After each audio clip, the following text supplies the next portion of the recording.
X didn't come from divinity, so it came from outer space. In my mind, it's an impossibility because if aliens did it, then they would have to know minute detail about a huge number of events throughout history, not major events of a country, but individual events related to individual people, because there are Bible code matrices on people. So how would a time traveler or some sort of advanced alien know all these specific details about individuals? The statistics cannot address the question of who put it there. The statistics can only address the question, is it there? It's a clever, not very insightful way of explaining.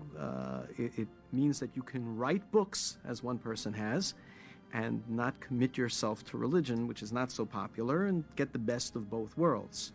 The same people who brought you Elvis's return to Nessie now bring you a prediction of 9/11.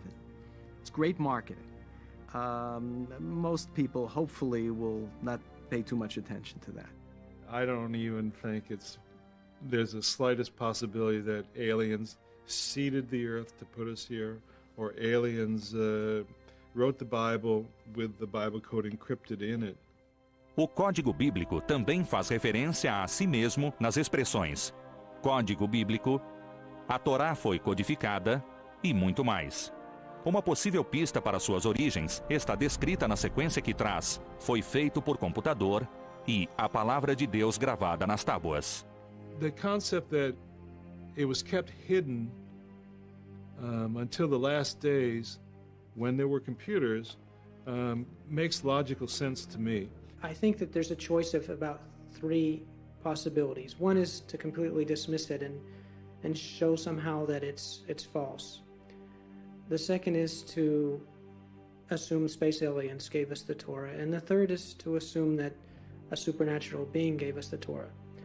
I don't think there's a lot of other choice. But it's a gradual process that people have to go through when they search the codes and search the meaning behind the codes. What do the codes try and prove? The codes try and prove that this Torah, this document, was given by God at Sinai.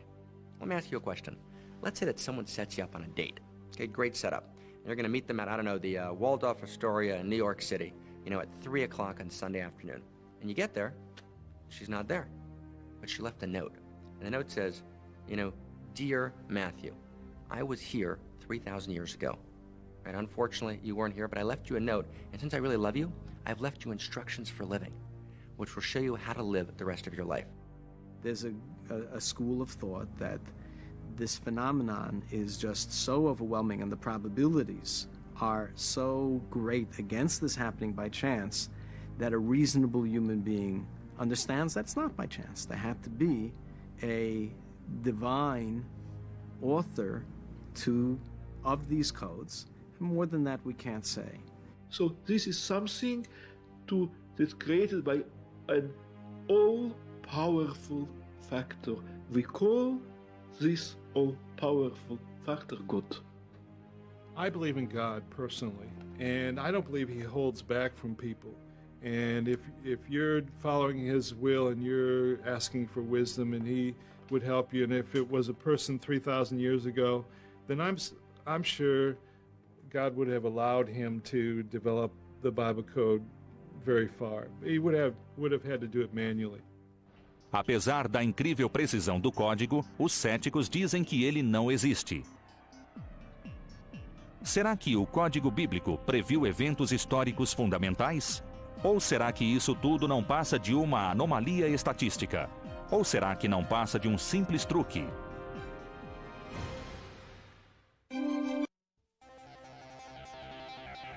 O grande debate. Embora o Código Bíblico tenha revelado eventos do passado com uma precisão inacreditável, alguns céticos acreditam que previsões por códigos existem em qualquer livro de tamanho semelhante ao do Velho Testamento. Vários estudiosos aceitaram o desafio de contestar o código bíblico, tentando invalidar cientificamente os testes usados para provar sua existência. Uma análise do clássico Moby Dick revelou uma mensagem sobre a morte da princesa Diana em meio ao texto.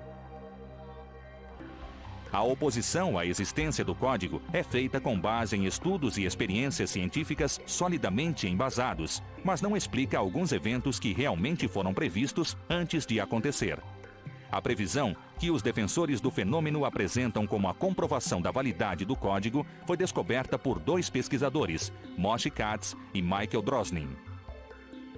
Trata-se do assassinato do primeiro-ministro israelense Yitzhak Rabin.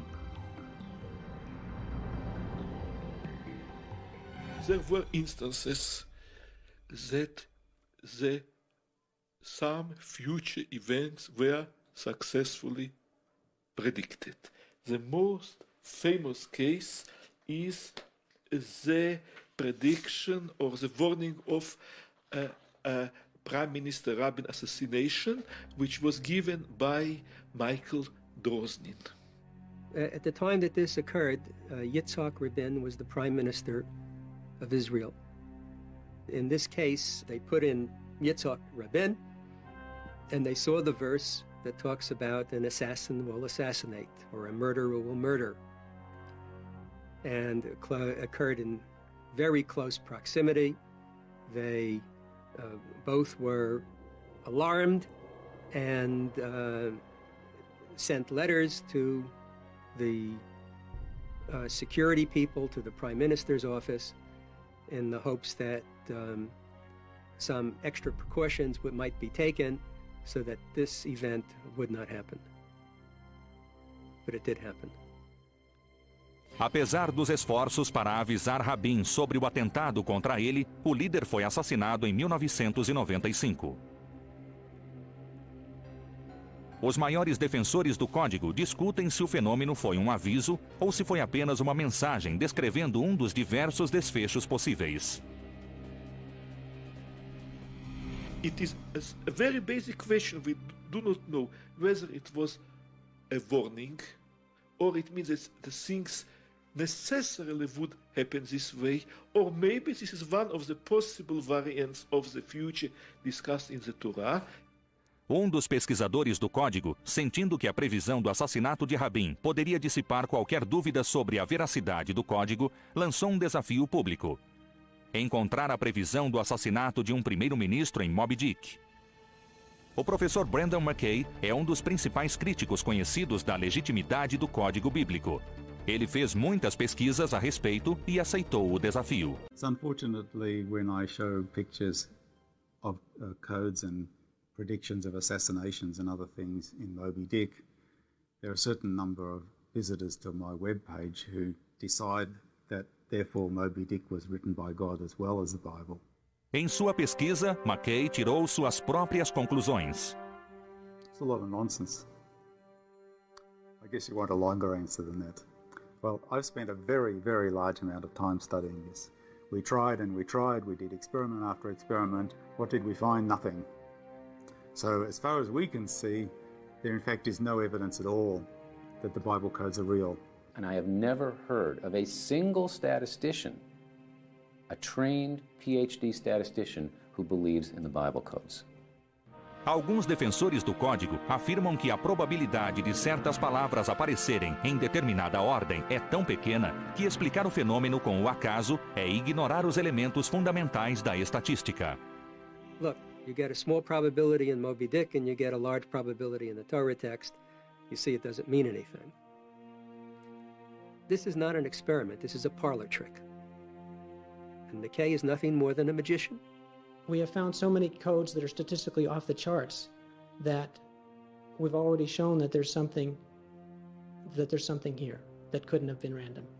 I believe that we've already come to the point where we've proven the Bible code is true. And the way we've done it is by developing very advanced matrices with sentences that exceed the possibility of chance even occurring in the universe. And once you do that, then you have proven the Bible code, and I think we've come to that point today. Mas outros pesquisadores dizem que, desconsiderando as probabilidades estatísticas, é preciso analisar a validade do código de outra maneira. Codes are very much not about is this or that code right or wrong. Codes are about is the possibility of codes a genuine possibility. And I would say it this way. If you believe that every code is right and that this all works perfectly and you can predict events perfectly, actually, you're a fool. If you think there's no codes, it's not a possibility. It's kind of a preposterous notion that there would be codes at all. Actually, you're missing something gorgeous about the depth of the world. You're not living in an encoded world.